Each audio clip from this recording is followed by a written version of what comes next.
And viewers, the Trump-Putin meeting that took place in Alaska did have the world on the edge, and the proposition of a second summit in Moscow sent shockwaves around the world. But 48 hours after the summit, Trump is now set to meet the Ukrainian president.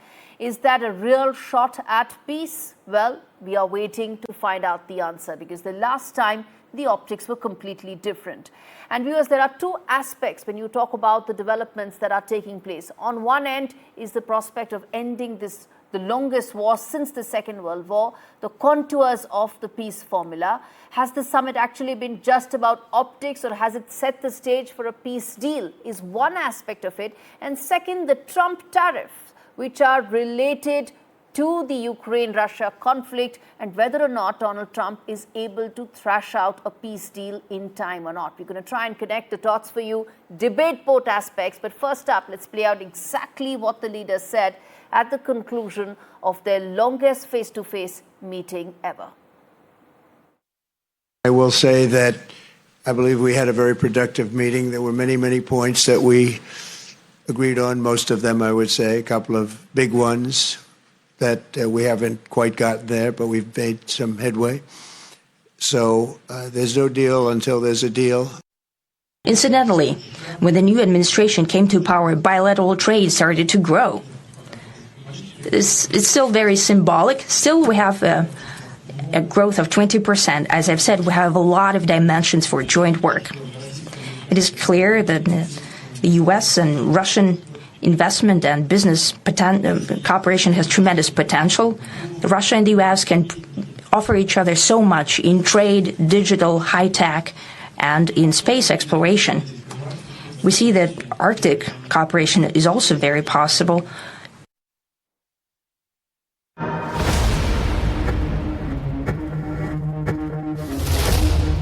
US President Donald Trump is moving from Alaska to Washington and from Putin to Zelenskyy. After his high-profile summit with Russia's Vladimir Putin fell short of a ceasefire, Trump now says he will host Ukraine's President Volodymyr Zelenskyy at the White House on Monday. The Alaska summit itself was heavy on cinematic backdrops, fighter jets, blue podiums with Pursuing Peace banner, Air Force One, but light on deliverables. Critics abroad accused Trump of rolling out a red carpet for Putin while getting nothing in return. Senator Jeanne Shaheen called Putin a murderous dictator, warmly received on American soil.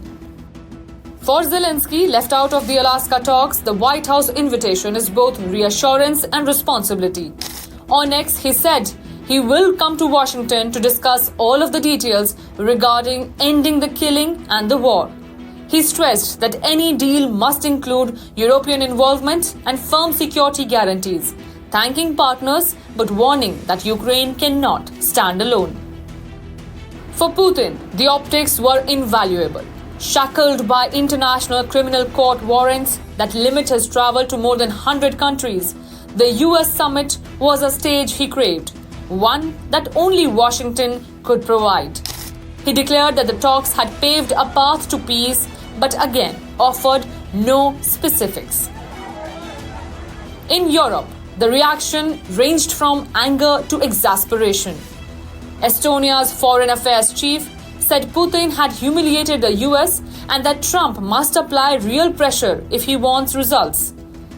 Lithuania's defense minister called Putin's words gaslighting and veiled threats, pointing out that Russia was bombing civilians even as he spoke of peace. The Czech foreign minister went further, warning that Kremlin propaganda was already at work. If Putin was serious about peace, he would not have been attacking Ukraine all day. The contrast is stark. Putin walked away with legitimacy on a global stage. Trump walked away with promises of progress but no ceasefire. And Zelenskyy? He walks into the White House on Monday carrying Europe's expectations and the fate of Ukraine's negotiating hand. The big question now, will Washington deliver substance where Alaska offered only spectacle? Or will history remember Anchorage 2025 as Putin's photo op and Zelenskyy's uphill climb? Ridhima Kedia for NDTV World.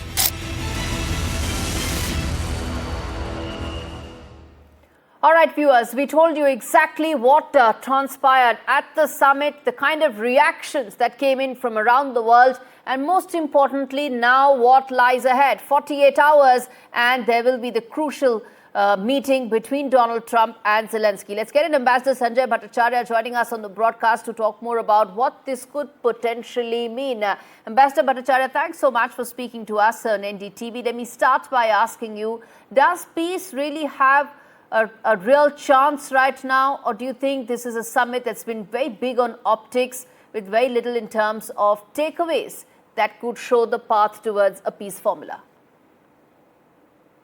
I think the summit was essentially, for Putin in particular, a summit between the presidents of the United States and Russia, in which there was mention and discussion of Ukraine, but that was not the principal reason why he was there. I think he sees himself and Russia as a great power, and he wants us to regain Russia's position on the global stage. And therefore, for him, the economic aspects, the strategic issues were of much greater consequence. How to deal with European security was something that Putin was very concerned about. Of course, there were discussions on Ukraine as well. And I think on that, Putin held his ground. But I think the talks did make progress because, as we see unfolding in 2 days' time, Zelenskyy will be in D.C. to have a conversation with President Trump. And so then, of course, there is some forward movement, even if it's incremental in nature. But the other question I want to ask is what you started this interview with, which is that for Putin, there was in fact many positive wins. Positive messaging, some would say even mainstreaming, longest face-to-face meeting with Donald Trump, setting foot on American soil. It's a long list. And the fact that he got to speak ahead of the host leader as well. In your sense, when you add that all up, the messaging, the optics, and the larger point it makes for Putin, the wins, what does that add up to? Well, Putin was very careful and very diplomatic in his approach. I think he took the initiative on a number of aspects regarding the relations with the United States, regarding even the status of Alaska. And then, of course, on the key issue that most people were actually waiting to hear, there was actually very little. But he did say that such a war would not have taken place if Trump had been president in 2022. So I think in many ways, Putin played his cards very well. I must also say that the outcomes, for me, do reflect that there are two positive things that come out, and I would like to highlight the two of them. The first is that it is now recognized, even by Donald Trump, that it is not a mediation that is going to create this magic formula. There has to be a discussion between the two parties. Now, whether that's going to happen and in what format, we'll have to wait and see. The second thing that has come out of this is that in this particular process, it is not necessarily a ceasefire, but moving towards a peace deal. And that is something which I think the Russians were much more insistent on. Okay. And I think, in a sense, it puts the Europeans in a corner as well. Mm-hmm. Which brings me to ask you that minutes after he finished and concluded that Alaska summit, the first soundbite, the first interview that Donald Trump gave, he did mention that Ukraine will have to accept the deal. That's the first big statement that he made right after the Alaska summit. And now 48 hours later, he's actually going to meet Zelenskyy. How do you think that sets the stage for how he would want, how Donald Trump would want that this war should end, for Ukraine to accept the formula that he thinks could probably be most suitable to end this at the earliest? I think both Trump and Putin see this as a question of global stability and European security, in which there is a very fundamental role of NATO.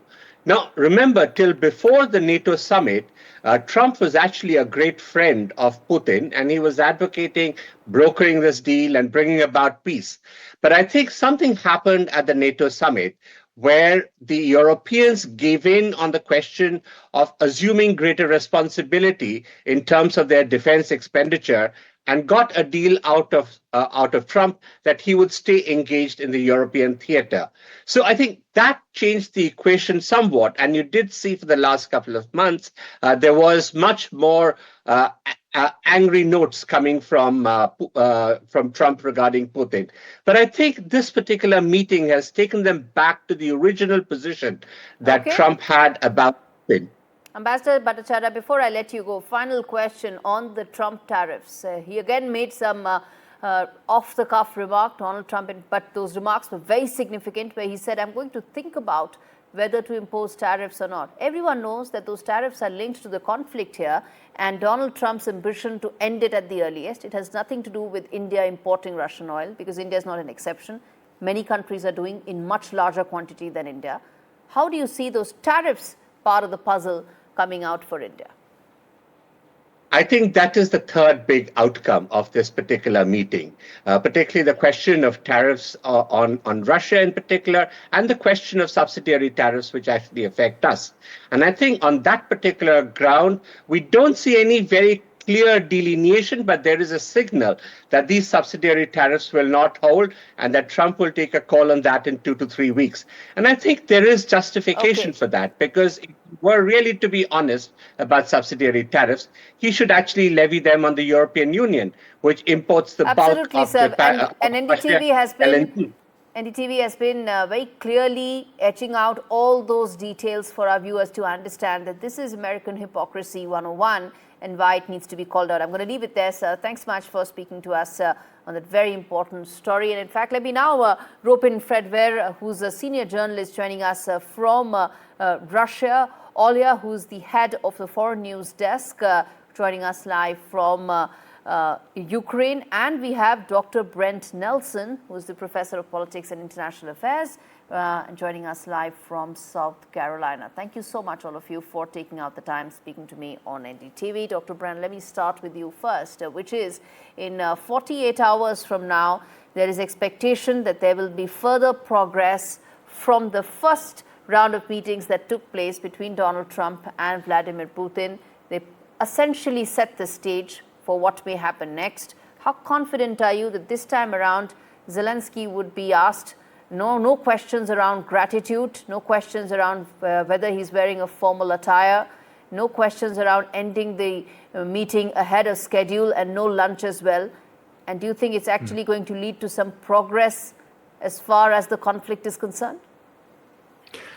I do think the relationship between Presidents Trump and Zelenskyy is much better than it was coming out of that famous Oval Office dispute that they had. I do think that what we're seeing right now is the beginning of negotiations. I am surprised how little we know of what was talked about in that conversation between Putin and Trump. And really, what we're mostly doing is talking about what wasn't said. I think it's very important what was said, and I think that's what Zelenskyy and Trump will talk about on Monday. I don't think that there will be some sort of demand made by President Trump of Zelenskyy. I don't think there's a deal on the table that Zelenskyy will have to accept or not accept. I think this is now the time to bring Zelenskyy into the process, which began in Alaska yesterday with all of the visuals of two world leaders on the same stage. I think that had to happen for Putin to be engaged. Now he's engaged. Now Trump is engaged. Now we're bringing Zelenskyy in. But I still think we're at very early days in this conversation that And let's get that view from Ukraine then. Olia, let me bring you in, which means that if these are very early days, this means that the process may be long drawn. The grinding war may continue, and the momentum that Russian forces have received in the last couple of weeks may continue as well. Is Ukraine prepared for that?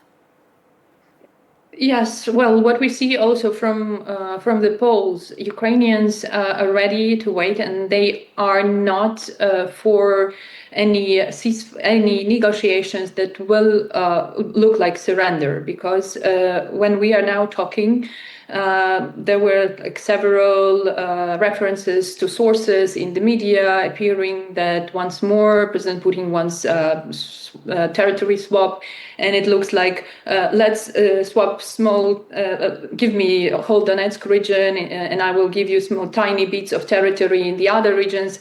And this looks like this is not like a deal, but rather like surrender. So if we look on what we have in the polls, Ukrainians do support the ceasefire and negotiations, but those that will stick to our positions, so to the positions of the Ukraine and the EU, which were already mentioned by them. All right. So this is the one point. The other point, of course, is the credibility of what was said by President Putin, because it was already mentioned by President France Macron that earlier we've seen that what was said by Putin was not then like in live. Yes, so that's the other issue which we have. And when we talk about hold your thought. I'm going to come back to you with the other aspect of this. But Fred, then, which brings me to ask, and I'm sure many people watching this broadcast would be wondering just that Ukraine says no territorial swap. Right now, 19% or around 19% of Ukrainian territory is under Russian control. They're not going to agree to any of that. And that's the starting point for Russian negotiators, that we want to keep the territory that we won through this grinding war for 3.5 years. We're not going to let go of that. So what deal, what middle ground are we really talking about? Well, they are also talking Fred, because... let me ask that to Fred. Ollie, I'm going to come back to you. Yeah. Sorry. Yes, that's okay. Well, I think one thing that has to be observed here is that when people say Putin isn't serious about peace, they're right. He is serious about victory. This is what he wants. They've been fighting for well over 3 years. They've taken enormous, heavy price. They have these war objectives, which Putin at this point, since it's pretty clear from all the reporting that his forces are winning and perhaps close to some breakthroughs on the front in Donbass, he's not going to compromise on it. And I'm pretty sure that's what he told Trump yesterday in the meeting, whatever else they talked about. Trump has until now said that the other things on Putin's agenda, that is the normalization of relations, trade, economic cooperation, and so on, all that is dependent on ending the war. End the war first, then we can talk about all that good stuff. I think that Trump has perhaps changed his mind. He's certainly withdrawn his demand for an unconditional ceasefire. He quite explicitly did so. And even European leaders have stopped talking about it as a precondition for talks. So we are inching forward. And I'm sorry to say this, but it's probably going to be mostly on Putin's terms, unless someone can think of a way to reverse the battlefield dynamics. So those battlefield dynamics are very important, but it's also time then to talk about the kind of wins that Vladimir Putin saw. And in fact, viewers, it's extremely important that we've been talking about the optics that came here, but also who really came out on top from the Alaska summit. Some of the important wins of Vladimir Putin, we just want to put out right here for you to better understand as to what really happened, and more importantly, who actually came out as having an upper hand. First and foremost, he got to visit the US military base. It sends out a very powerful and strong message that this was a summit that took place at an American military base, heavily guarded. So a huge win in terms of a positive takeaway for Vladimir Putin. Second most important aspect, look at the kind of bonhomie, the red carpet welcome, shaking of hands, the laughter that they shared. All that adds up to the very positive, warm vibe that the two leaders shared. Very contrary to what it has been so far with Europe, with several other allies of America, where Putin has been in the deep freeze, so to say. Next important part, there's been no word on secondary sanctions, so that war economy of Russia continues without additional secondary sanctions, and that is a huge important aspect of being able to continue the assault and ensure the economic momentum also survives without additional layer of sanctions coming in. Next up, the summit also gives more time for Vladimir Putin and his forces. We've been talking about the military momentum that Russian forces have right now. That window, in fact, increases going forward for Russia, and that's an extremely important aspect as well. In addition to this are some of the other optics that we've been talking about on the broadcast, and let's go back to ask this question to the panelists here. And let's put that out to the Ukrainian guest joining me, which is Olva, the fact that these wins, when you add them up, these are not isolated diplomatic wins, but they point to a larger indication of how Donald Trump may be willing to concede to some of those very important aspects of Vladimir Putin's central objectives of the war. Does that mean that the peace deal that we're talking about may remain elusive? Well, I would say it from the point, what I see as an analyst from what's going on in Russia. If we look at the economy, Russia transferred its economy to the war economy. Yes, several other branches are now working much worse, but those that are needed for the war are transformed and are developing. So it means that, but from the other side, Russian economy, as we see from the economists, it is in a very difficult situation, and we might see the crisis like the next year. There are several, you can check it over the experts, but there are several references to that. So it means that Russia will go on with the war, and this is what we've seen. And of course, the other point is when Putin was talking to Trump in Alaska, so the war was going on, and it doesn't look like they are ready to stop. However, just to counter what the Russian guest said, I've checked while you were speaking. So Russia moves like 15 square kilometers per day. So to get the whole Ukraine, it will need over 100 years. And it is impossible because over that time, all the soldiers will die. So it is impossible to get the whole Doomsday scenario. We're not really at doomsday scenario, but how far away are we from doomsday scenario is also a very important aspect to keep in mind, given the fact that this is Europe's or the world's longest conflict, longest war since the Second World War. And let me give the last word as far as the final word to Dr. Brent here, which is how do you see now the conflict resolution going in from here? There's been an important meeting that has taken place. Another one is likely on Monday. European and NATO allies have been wanting to be part of this peace resolution. They are nowhere to be included anytime soon. At least that's what Donald Trump's plans are so far. How do you see this moving ahead? If you think it's going to be as slow as you predicted at the beginning of this broadcast, then we are looking at a long time before there is some sort of a peace framework. Yes, I think it is going to be a long time. As I said, I think this is the beginning of the beginning. Donald Trump will have lots of changes of mind. We know that from our past experience. He will threaten sanctions once again, and then he'll pull them back. There will be a lot of there are going to be a lot of other things happening between now and when peace is finalized. I do think that this is still a war that Putin wants to keep fighting. I also think that Ukraine needs some wins on the battlefield to really focus Putin's attention on coming up with a deal. And the final point I think is important. The United States seemed to hint yesterday that they are willing to help guarantee Ukraine's security in the future.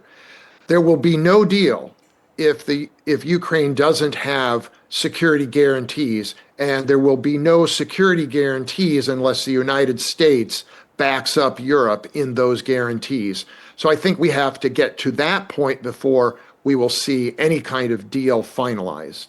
All right.